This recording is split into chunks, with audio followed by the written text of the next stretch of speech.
to Insights Fusion. Today, we are diving into the world of cybersecurity with a guest who is on the mission to stop internet crime and make security simple. Welcome, Dylan Evans. Thank you. It's exciting to be Uh, here. Looking forward to talking. Awesome. So Dylan is the founder of Simple Salt, a company dedicated to helping law firms navigate cybersecurity without the usual complexity and excessive costs. His approach challenges traditional security methods, focusing on real crime prevention rather than just compliance checklists and boring documentation. With years of experience in security leadership, Dylan has worked with major corporations, led cybersecurity risk initiatives, and now runs his own startup to make effective security accessible, clear, headache free. In this conversation, we will explore the real cybersecurity threats law firms face today and other firms potentially, why traditional security methods fail and what works instead, how Dylan built Simple Salt and scale it into a competitive industry, the role of AI and emerging tech in cybersecurity, and of course, lessons in leadership, resilience, and growing mission driven startup. So, Dylan, welcome again to Insights Fusion. Awesome to have you here. So, what is it you do? Could you tell us? Start with a question.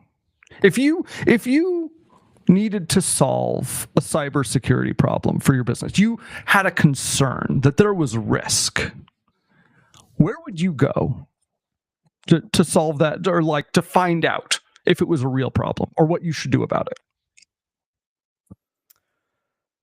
It's a good question. I'm not even sure if everyone knows. Like, it's a bit mysterious area. So usually, what in my role we get like regulations. I worked a lot with medical area SaaS B2B platforms. So it's like MDR, NHS, HIPAA. They all tell you what you need to do and how you need to comply. But if it was something else, like You go to some sort of a regulation authority, maybe, to say, because they set like a minimum bar of care. That's probably a decent place to start. Uh, this is the question we answer for people, because we a lot of people don't know. A lot of people do not know uh, how to answer these two questions. How worried should I be, and what should I do about it? Now, there are three main answers, and I'm sorry, I'm putting you on the spot. Do you want me to give you the standard answers that people tell me? give interesting ones. First is the most boring, right? You you Google it, Sure. right? Yeah, Yes, and of you're going to course. find some top 10 listicles, right? You're gonna find like, do this, do this, do this, do this, do this, do this, do this. But nowhere does it say, by the way, this is for bankruptcy lawyers between 10 and 30 partners, right? It doesn't say that at the top. It Mhm. gives the same advice for everybody. Isn't that interesting? And if you Yeah. go to another popular one, is like, you know, a guy, right? Oh, I got a friend in the security business. I'll call her up, and she'll tell me what I need to know, what I got to do. We'll have a drink, and she'll set me straight. Okay. And the third one is like, you go pay somebody. You let your fingers do the walking. You find, I don't know, some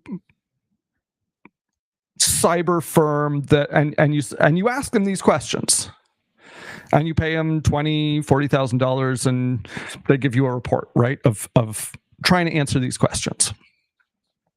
Have you But you ever need had to know what experience with any of questions these? to ask. Sorry. You need to know what kind of questions to ask. Otherwise, you will pay 20 grand and you will get answers that you didn't even need. Yes, this is the perennial problem with management consultants, right? You got to know what you don't know, right? Because if you don't know what you don't know, that's a tough spot. Have you had any experience with the security industry? Have you ever worked? Yeah, well, I worked where we needed that, so had some. It's a lot of documentation, Yeah. terribly a lot, Yes. like weeks reading. Yeah. And did you get the feeling when you entered that space, or when you worked with that space, that you had a confident idea of the answers to these two questions? Like once you were done with your interactions with the security team or whatever company, did you feel confident that you knew how worried you should be and what you should do about it? I think knowing how worried you should be, and after talking to those people, you get super worried after that. Crazy. It's Amen. scary. And then after that, yeah. So this is always what happens. Usually what happens when you pay a cybersecurity firm, or maybe you do some Googling. You get super worried. And the reason is you're coming with these two questions and they're answering, you think they're answering those questions, but they're not. They're answering some different questions. What they give you is a long list of bad things that you're doing, a long list of problems, misconfigurations, old software, bad passwords. Usually they're technical, right? And so this question was in your mind, this question of how worried should I be and what should I do about it? Like, what's actually worth my time? Advise me credibly. And you What get, exactly to do? well, you get a lot. Yeah, they tell you this is exactly what to do, but they don't bring it back to what you care about.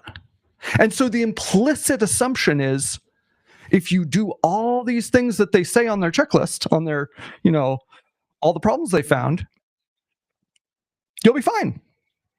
And if you don't, big problems, right?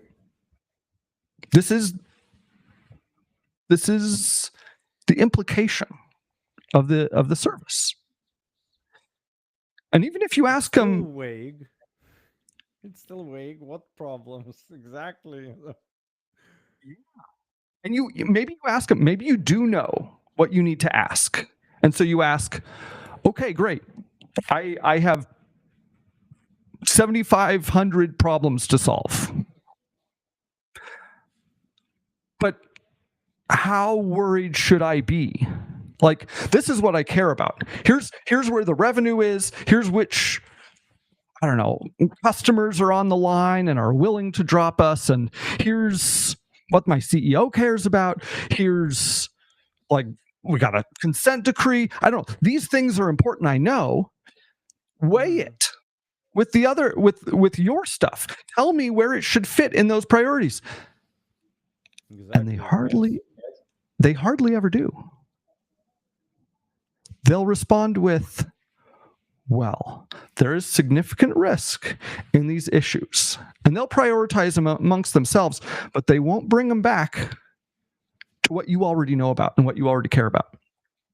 But doesn't it mean that if they prioritize the risks, they kind of picks up accountability for missing something out? So I'm doing management consultant myself, so I kind of know that you give all the options, and eventually it's up to CEO to make the final decision. You advise, you give all the information, but you cannot say, oh, do this, it will be fine. Nobody knows if you do it correctly, if you even do all the things that needs to be done. And in I most management guess consulting, that's exactly right.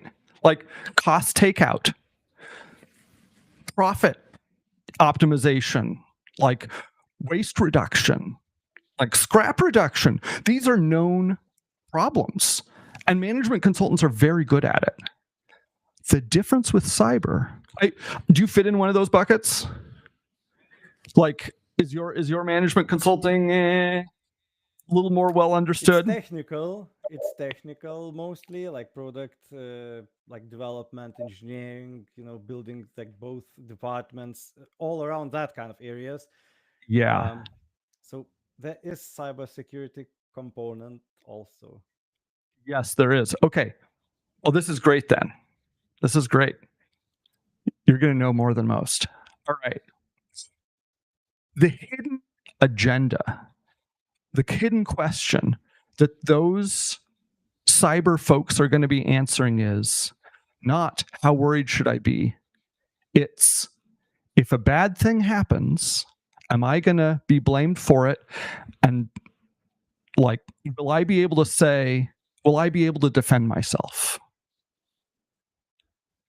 And that is a different question.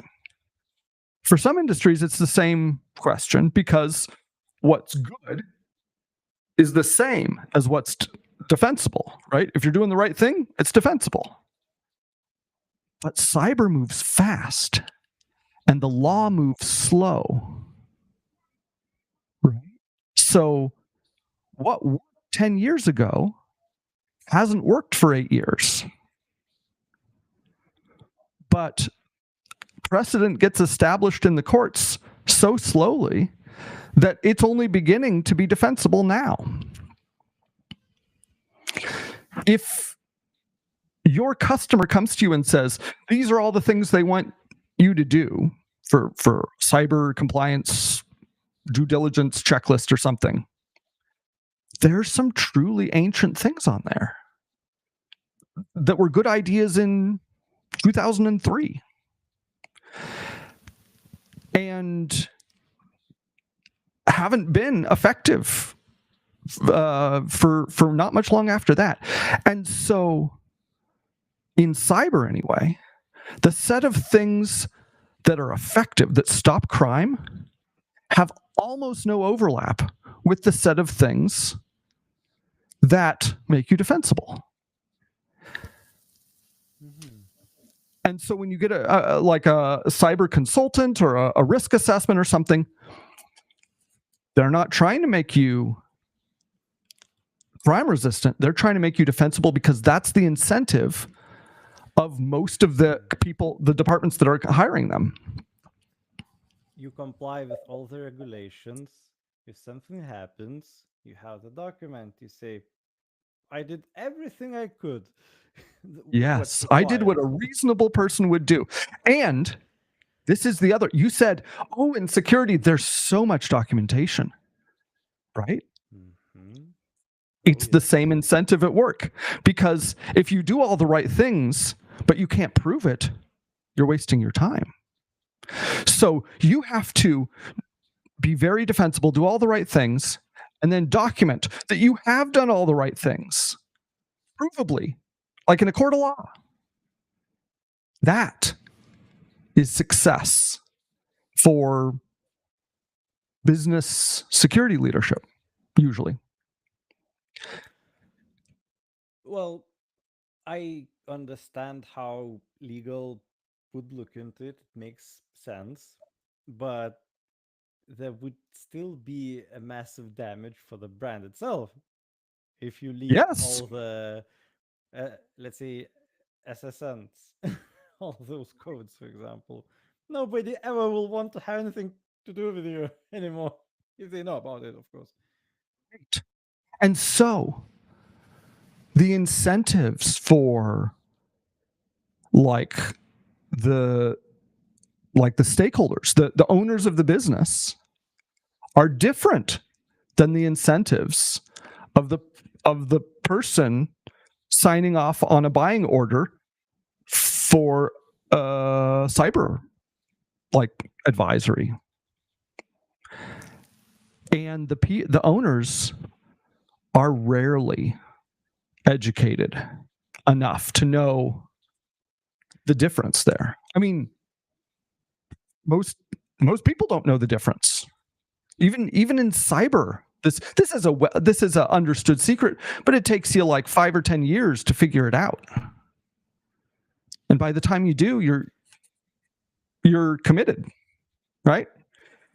I think maybe we could define somehow the cyber criminals or like those that kind of issues, because you know I kind of imagine the topic, but whoever is listening, they might not, because what is that cybercrime? What could go wrong? You know? Yeah. Yeah. There's good news. Like, of the two, like what's defensible and what works is a lot easier. But it's not one size fits all, right? What's highly risky, the part we've been cheating each other for, I don't know, millennia, right? Like since the dawn of time, people have been scamming each other and cheating each other and Yeah. I don't know, doing wrong things. In 2025, most of our interactions, our business interactions, happen over the computer, right? Right. For most of us. And so most crime is internet crime. And our protection hasn't kept up, right? Because we are trying to be defensible. We have a very physical security focused mindset because that's a solved problem. We know what a locked door is. But so the most successful way to stop internet crime from really damaging your company is you start with, well, what kind of crime would really damage my company? And it's going to be different for different businesses. But you can't write that if you're doing a BuzzFeed article, right? It's different for every business. Definitely. Yeah. So if you are, let's take lawyers, okay? If you're a commercial lawyer doing, I don't know, like contract reviews and agreements, mergers, I don't know, kind of like every day, your clients mostly come from your area. If you lost your client data, like a contract under Redline, your client would be kind of grumpy at you, right? But it's not like super secret stuff. Their business would not be over. But you've probably got 10, 20, 30 million in trust accounts under your control. It would be pretty bad if someone defrauded you of all that in one go. Right? That's not your money. That would be bad. That would be a lot worse than losing a partially redlined contract. Right? Yes. So that threat profile for the, like, your friendly local business lawyer, it's mostly about the trust accounts. And so the solution for that lawyer is they need to be real tight about how they disperse money. Okay, but you know, they probably think that they will not be dumb and they will not make random transfers of 30 million, and you know they will try not to click on weird links on email and stuff like that. But you know, what what should they do? Because it's kind of okay, antivirus, passwords, maybe some one password kind of app, maybe two factor and stuff like that. But what actually you can, like, what should you even think about? This is the hard part, right? It's the same, it's different for everybody. Because let's take two different business law firms. One is 10 people, like two partners, three junior partners, an office manager, and some paralegals. Okay. And their office manager does all the books, does all the disbursements. Okay. Let's take someone else. Maybe it's a 30-person firm. And they have outsourced like disbursements to some managed service they get from their bank, right, as part of like a treasury management package. Mm-hmm. And the way each of those firms makes sure that the money goes to the right recipient is going to be very different. In the first case, let's say Pam. Pam's the office manager. You're going to be real tight about,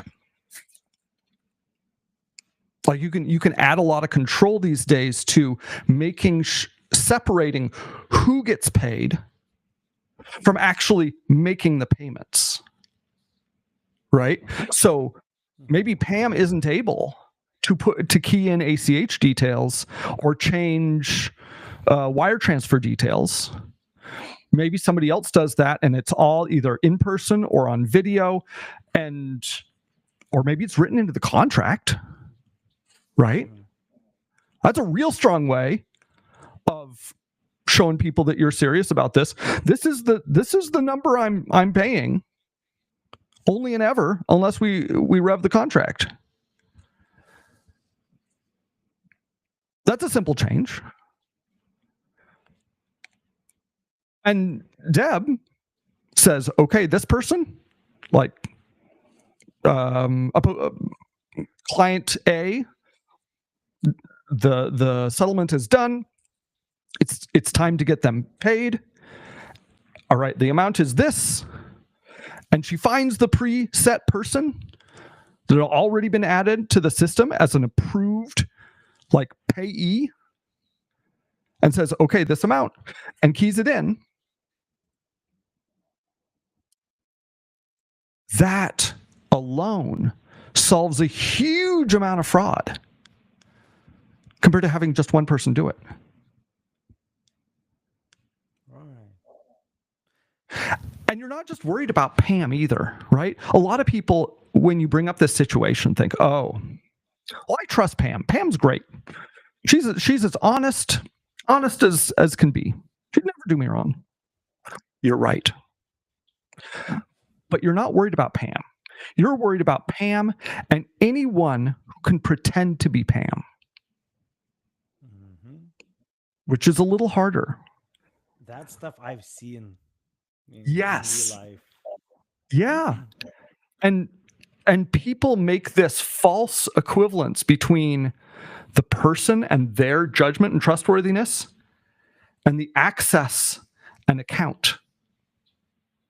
Pam might be honest, but she might not be sophisticated about knowing which emails are junk, are spam, are trying to pull one over. We're all good at different things. So how can you, real success comes from decoupling high risk activity so that the high risk part gets as small as possible. Right? Why do you need so many passwords? You probably don't. Can you make like the password part, this weak password part, as small as possible for connecting to all the systems you need? There's an art to that. You can go to conferences just on that alone. Mm-hmm. Interesting. Well, practically, even if you use password managers to make it easier, if you lose the password manager's master password, you're screwed completely. It's still a single point of failure. This is okay. So you're pretty hip to the jive to the Silicon Valley. I can tell the fail fast and all that, right? You've probably been to plenty of conferences and you've probably given talks yourself. This is the coolest thing that's happening to the security industry right now. It's getting generic. There's nothing particularly unique about security risks. Really, security risks are pretty much the same fact pattern as any other resiliency risk, whether it's like someone leaving, like you're one person that you depend on, the whole office depends on, them leaving. That's a resiliency risk. You have only one account. That's a resiliency risk. True, but it's hard to imagine. It's like it's for me at least. It's probably not on the same level because what I have seen myself was it's in London. I worked with a company which had clients who are like superstars, like max top level people, and there were guys stalking outside when the CEO leaves. There was another guy whom I even seen who was like infiltrated into the office, and we were drinking coffee. And I don't know, like I'm like I work remote, I just visiting like for a week there. So some random dude is like drinking coffee and chatting, like, who are you? How are you doing? What this guy's name? What he does, blah blah blah. And then like somebody came in, like, who the hell are you? And he dropped the cup and ran away. And it's like everybody's like, what the F just happened, like, and then Yeah. everybody started talking. So what's going on? Like, who's that guy?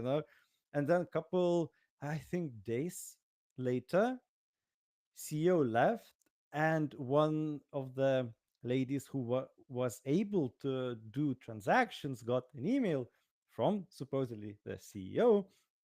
Oh, could you please refund this client? Here's his like account number. I just left and I just remembered, so it's only you who can do that. Blah blah blah. It's like email looking legitimate, like maybe one letter different, in the email. But that level of involvement is like doing research and getting inside, knowing names, like even if they call or write back, they could say, oh, other name, do talk to them, blah blah blah, stuff like that.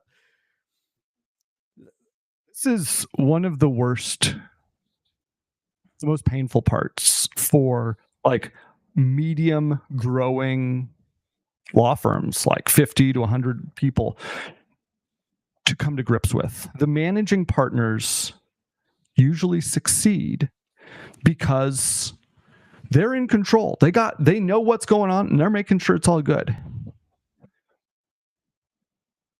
They're smart. They got plenty of brains during the day. They can do it.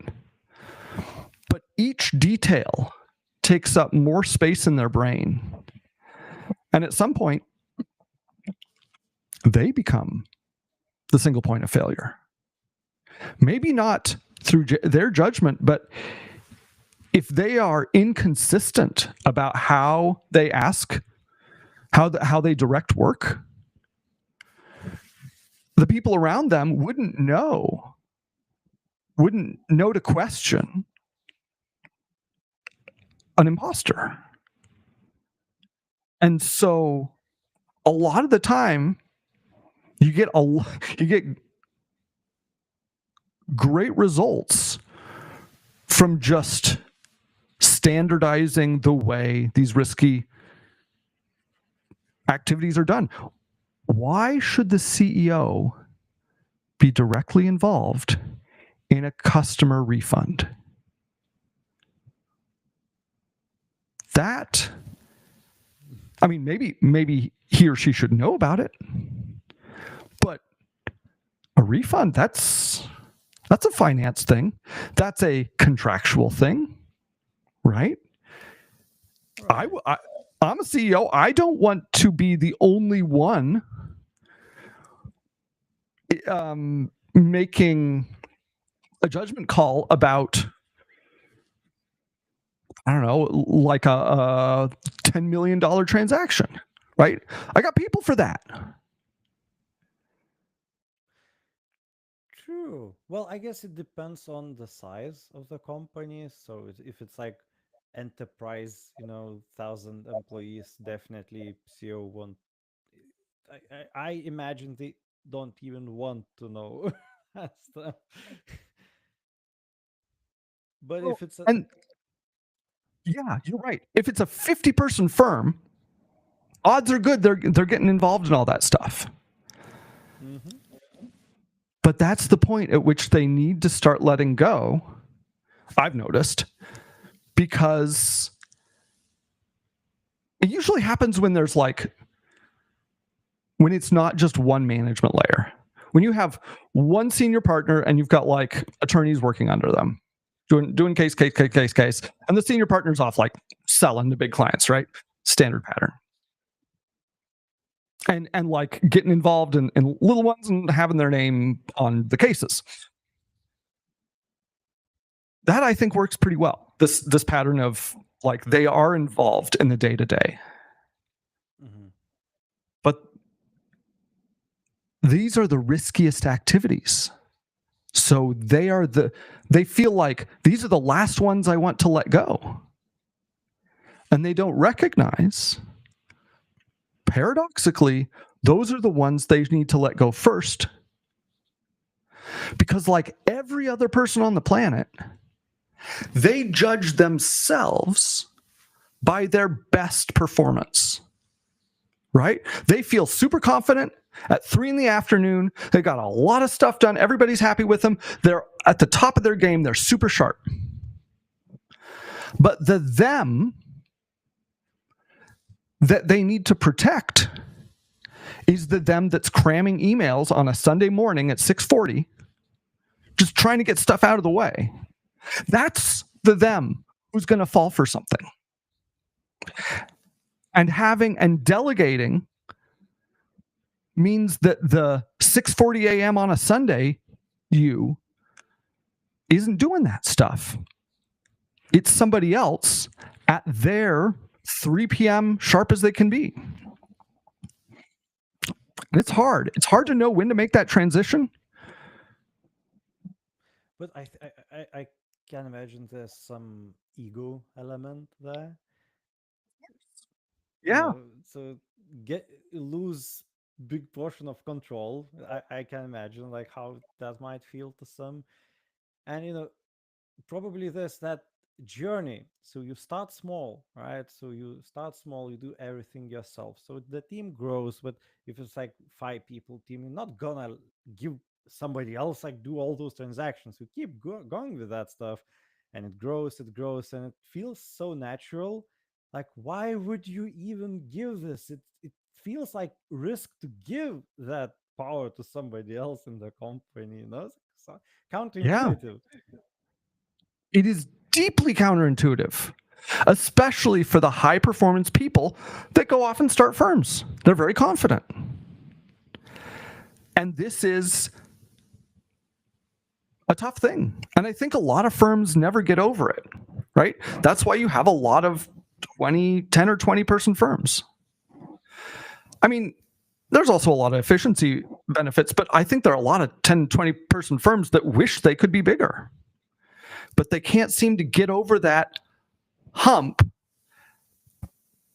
And in my narrow experience, I think it has to do with giving up control and finding a way to delegate while still like ensuring good performance.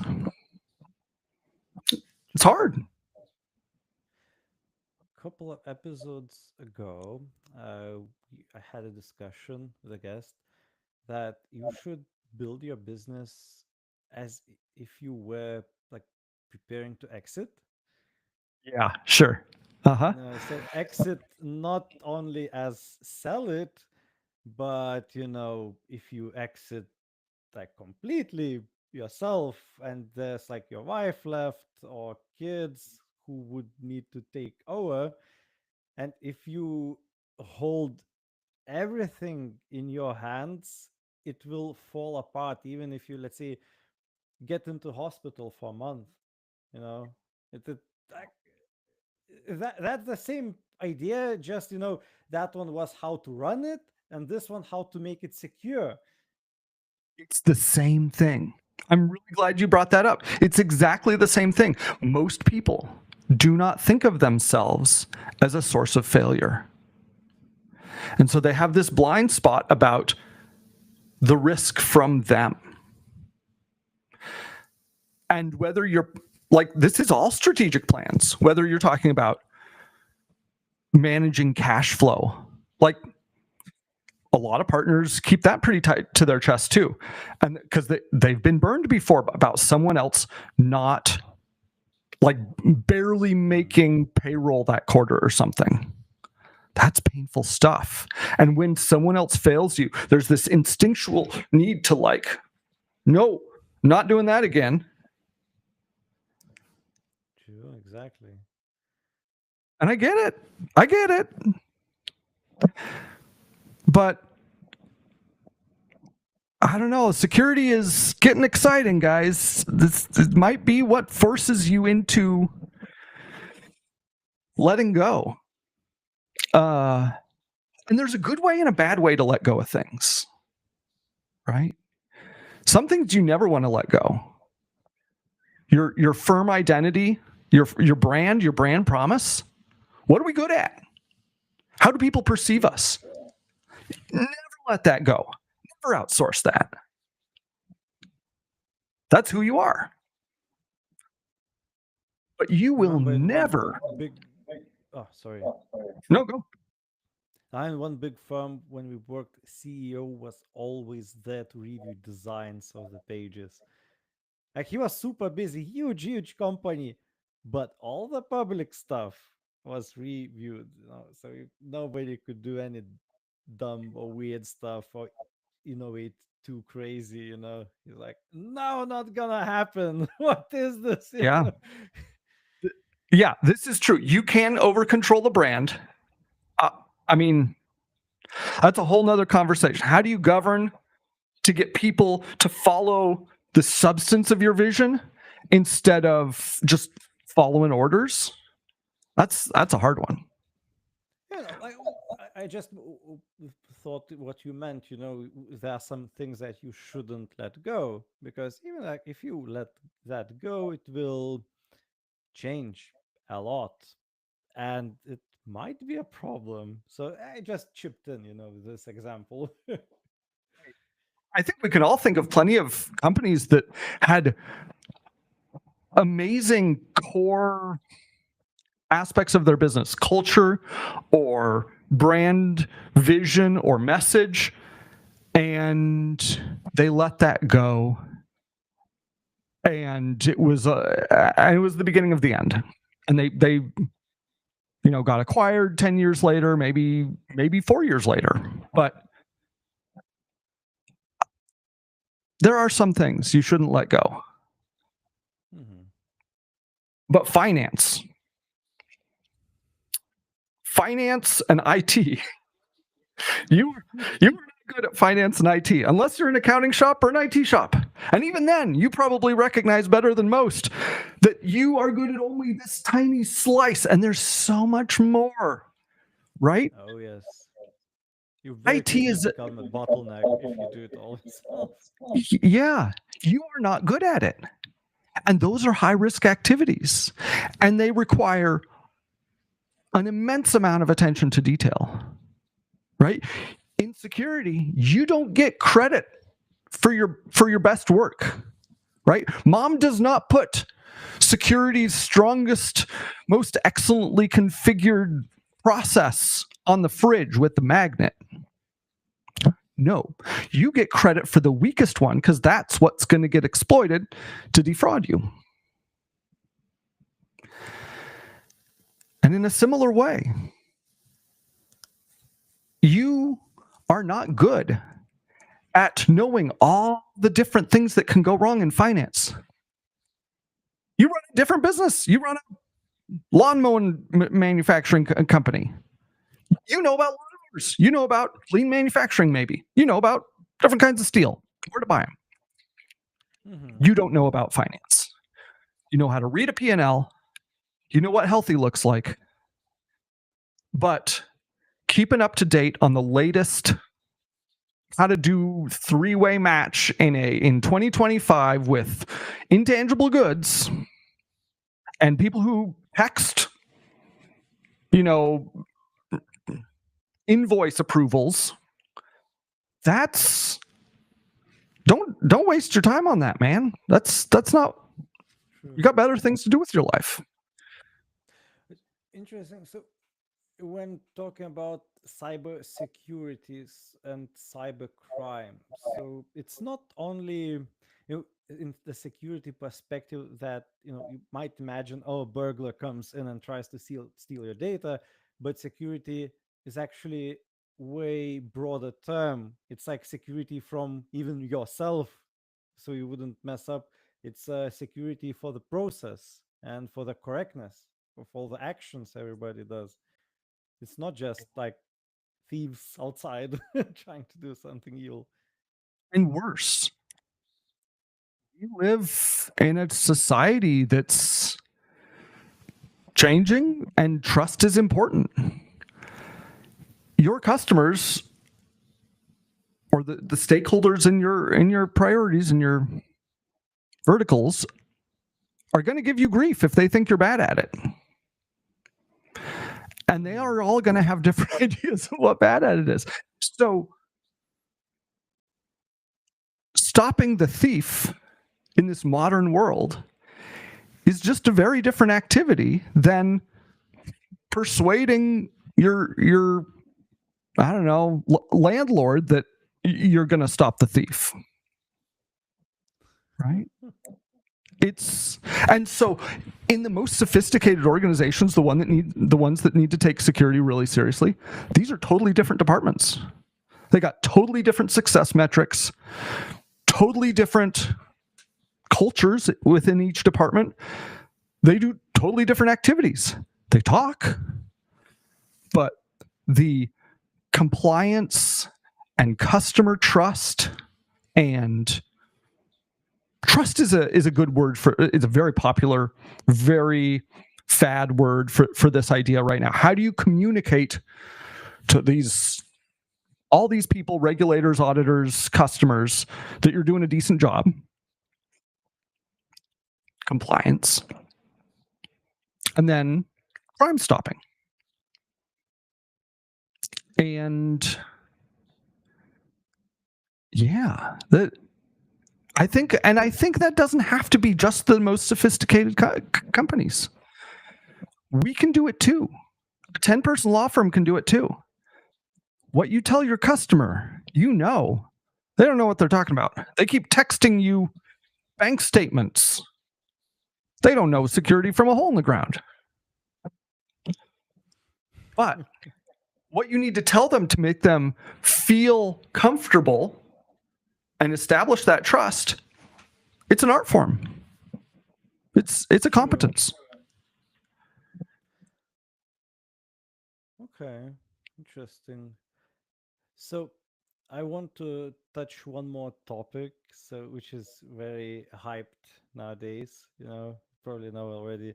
So how about AI and machine learning maybe, or generative AI? Any of those. How can it be used? How it's involved? Wondering. So, is it any good? Is it any good to help us, or is it's just a risk? That what can we do with it?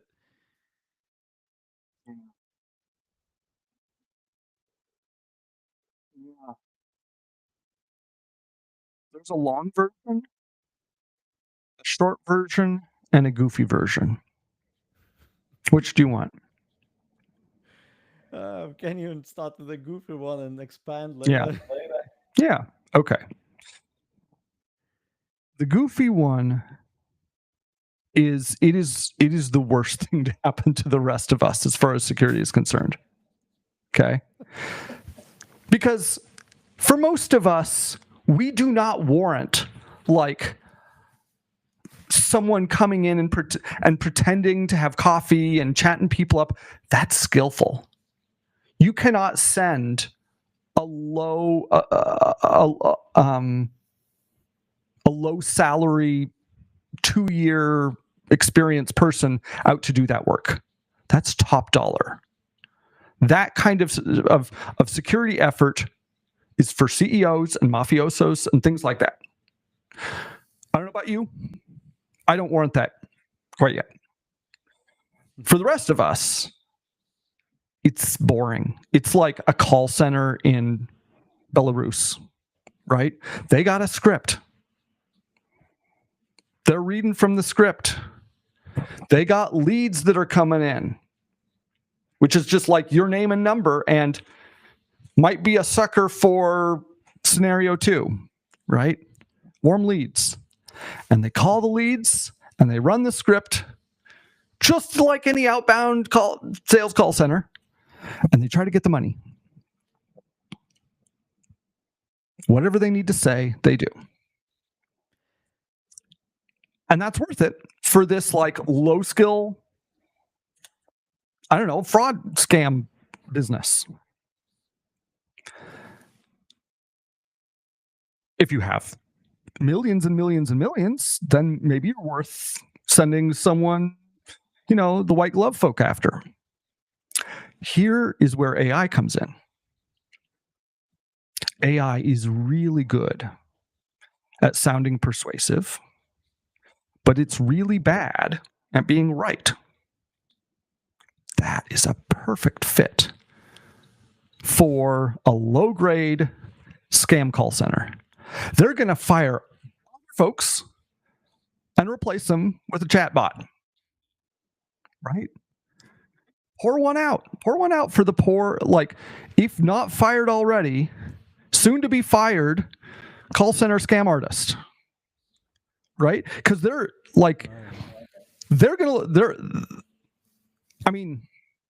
Belarus does not publish very accurate, job unemployment numbers for the scam industry, right? And it's not Belarus. Like, I'm not slamming Belarus. There's plenty in India. There's plenty in Thailand. There's probably plenty in like Oklahoma. I don't know. But the other downside is, so they can do this for pennies, much cheaper, but also much higher quality, right?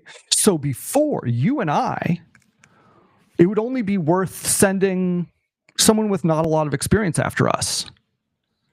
But now, you can send a really sophisticated chatbot after us for pennies that can pretend to be the FBI, the IRS, Interpol, your grandma, pretty well. I've tried one platform. It's Bland.ai. It Okay. does phone calls, and now the most expensive model, it's a bit off.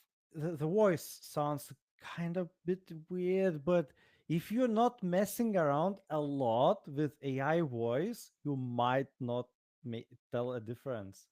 And you Yeah. write the whole prompt to it. You can even write, workflows, what to say. If the response is positive, do this. If response is negative, do that. And you like connect arrows to all those different blocks. It can call the database. It can do something else. It can Google it by itself. But it's not cheap. The 1 minute is about like 40 cents. I think in those countries it might still be cheaper. Yeah, but you're getting a lot higher quality for 40 cents a minute. Oh, definitely. It's like right? So Creepy. this has already started happening, right? Like a flood of sophisticated scams have started to hit US businesses, European businesses, richer countries.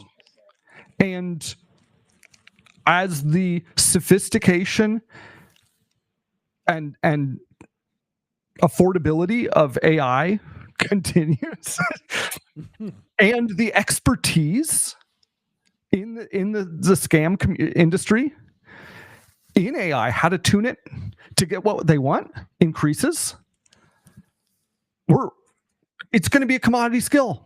It's going to be a commodity platform. You know, pre-tuned AI models for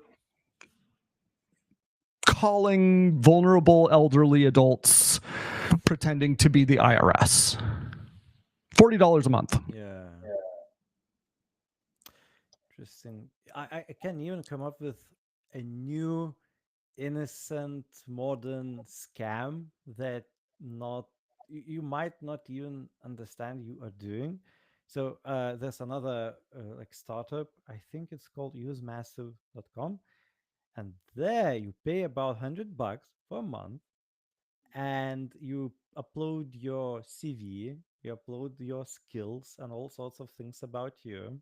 Then you tell, I want like head of engineering, let's say VP engineering, whatever, all the things you write down there.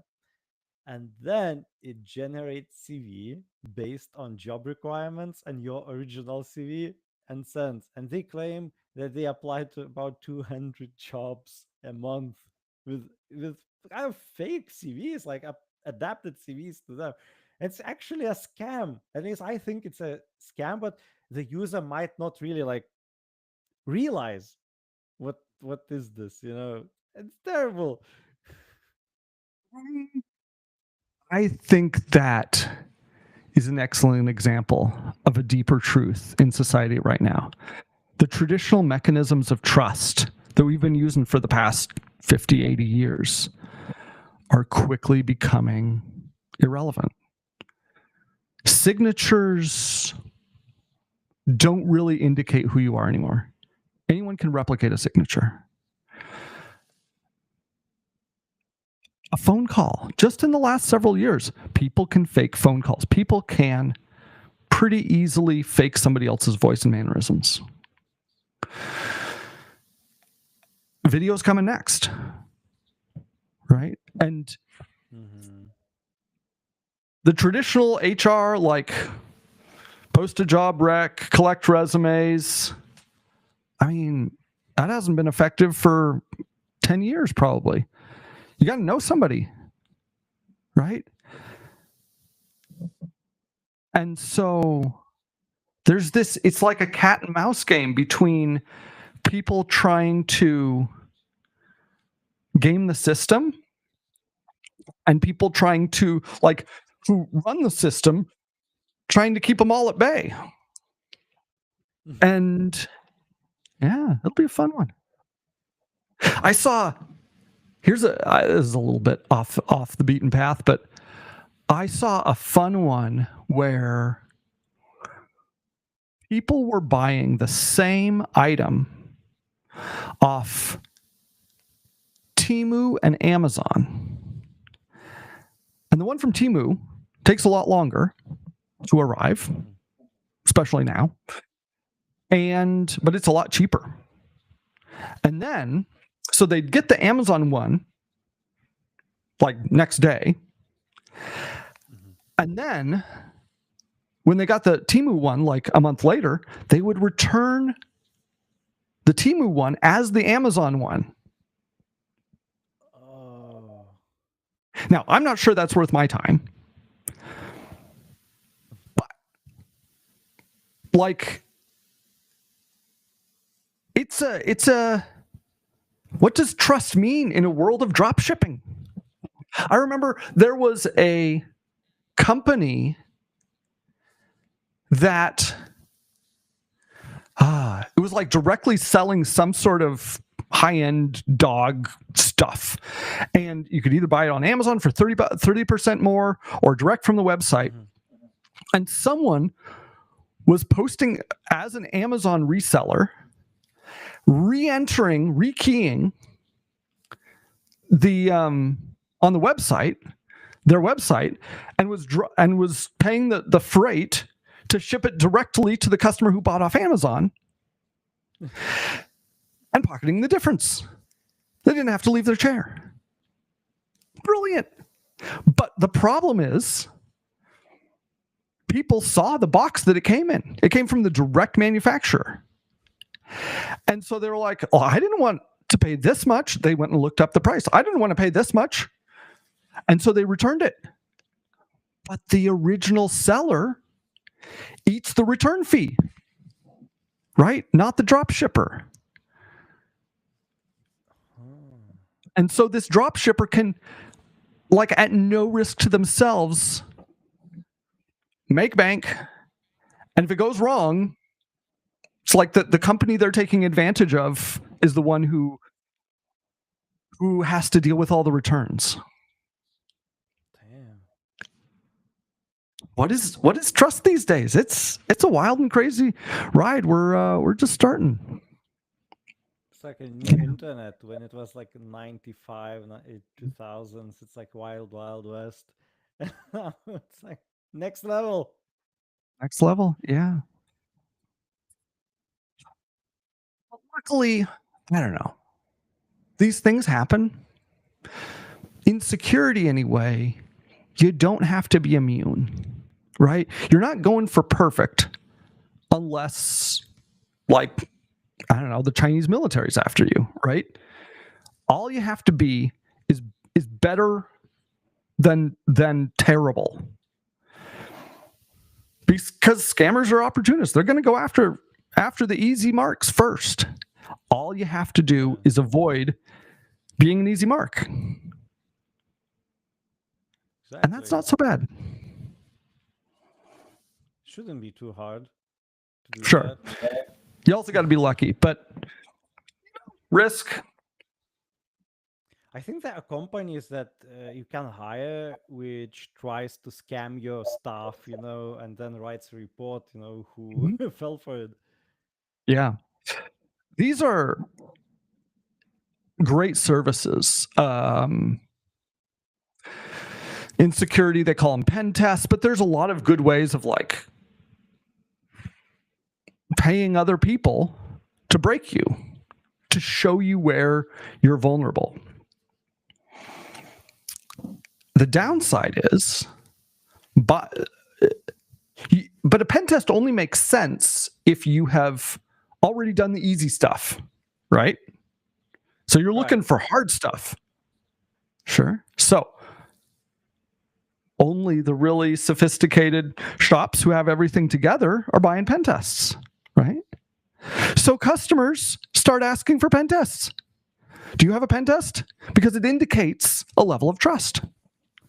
And so, and it's super expensive. You hire a drunk hobo off the street into your C-suite security position. First thing he does is commission a pen test.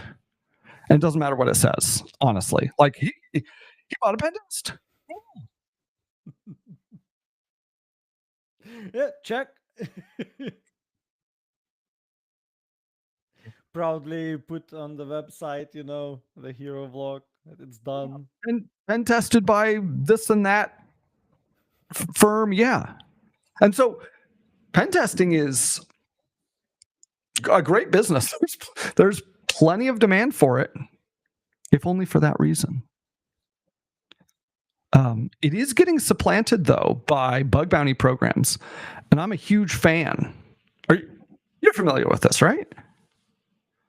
I think, like, even Facebook has this, right? Like, if you find a bug, you get cash. Yeah. So basically, it's an open offer to the world to pen test you live. And so this provides a lot more assurance because the results matter. Because if you don't fix it, if you've got easy stuff, you're going to be paying out a lot. And if you don't fix it, you're going to keep paying out a lot. And It and crash so your system. sorry, say it again. So I imagine if you haven't fixed easy stuff, somebody comes in into your like online SaaS platform and tries something and they wipe half of DB, let's say. It's like you need to do the And then they ask easy for their stuff first. 50K reward, right? So Yeah, it's like it's much harder to fake a bug bounty, a successful bug bounty program. And for sophisticated software firms, it is increasingly a mark of quality. It doesn't replace a pen test, but if you're looking for like a checklist item, I would trust a bug bounty more than a pen test at this point. Like the incentives are better structured for a higher fidelity indicator of a quality of that your company cares about security. well, I would argue it depends. If you have official documentation, you have like a proof that there was like protocol followed, there were like some certain steps done, there were rules and all of that stuff. And then bounty, it doesn't mean that you have enough money placed for bug. So you might have this program open, but maybe nobody wants to do it, but you have it and you proudly brag about it. you know, it's Ah, a bit of it's different. you're right. But think about it from the side of how much effort do I have to invest to get truth? Or like how fast does the truth per effort curve go up?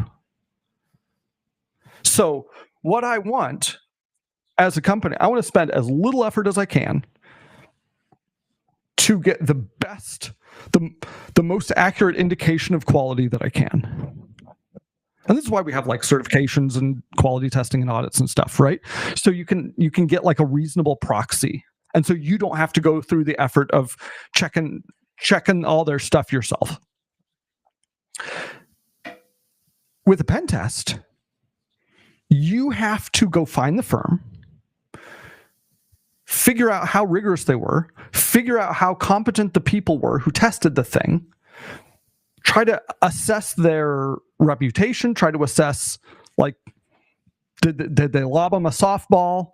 Was there a secret scope that you didn't know about? Whereas a bug bounty, you just go onto the bug bounty program and you see how big are the amounts? Is anybody going to go for these? Right? Much easier to get a good indication of trust. And if they're not paying, you just go onto the bug bounty forums and say, like, you Google the name of the company, bug bounty program, and you see if you get like 20,000 pen testers complaining about they didn't pay my bounty. Because there are companies like that. Apple's getting that way. Oh, really? Yeah. Free labor. Free labor. Well, yeah. Free labor. But it negatively impacts trust, right? For the companies who know what they're doing. Because so a lot of companies are not as keen on Apple's security. Apple talks a good security game,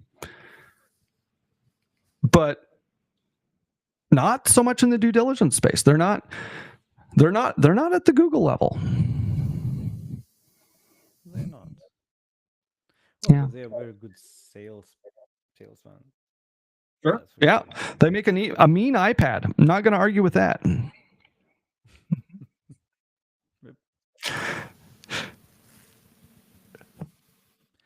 All right. So we kind of out of time, so we need to wrap it up. So I want everybody to have a chance to reach out to you. I will share links to your LinkedIn, to your website, and maybe you have anything for the audience to tell why they can reach out to you, what they can expect, what you can do to help them.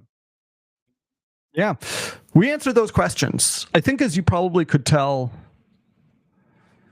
we focus on high trust businesses because they're the ones who usually care the most about results.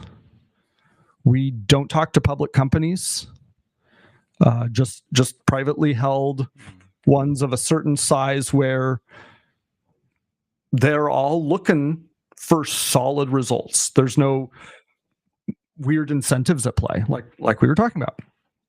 And we clearly answer to all up and down the stack, from executives worried about 12 things per second to, deep builders and doers.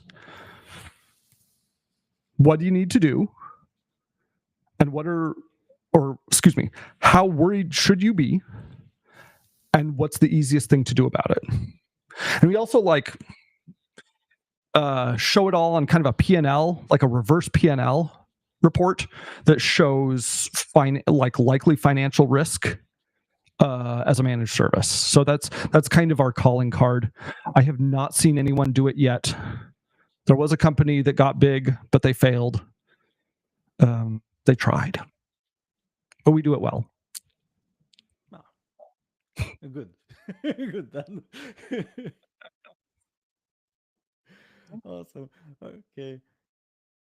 Thank you. Yeah, I had anything else? Sorry, bye. I will say, don't Google us. Simple Salt. Go onto your favorite social media. We do better on social media than Google these days. Yeah. We are here to answer security questions. It is a missional org. We're here to demystify security. There is more misconception than truth about it in the world right now.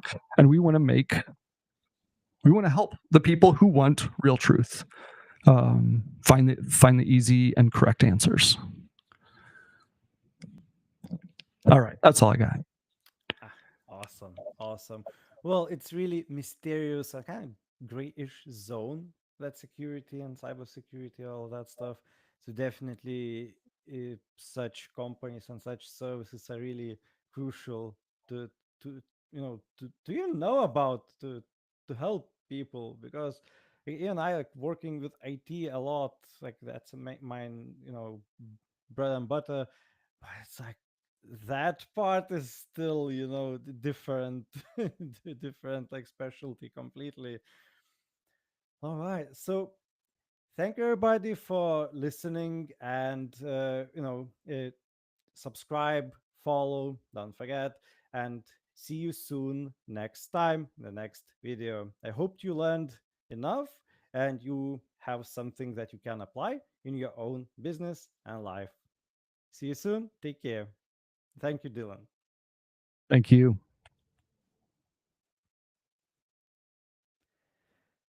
Ah, nice, interesting. It's like topic without, limitations. Can talk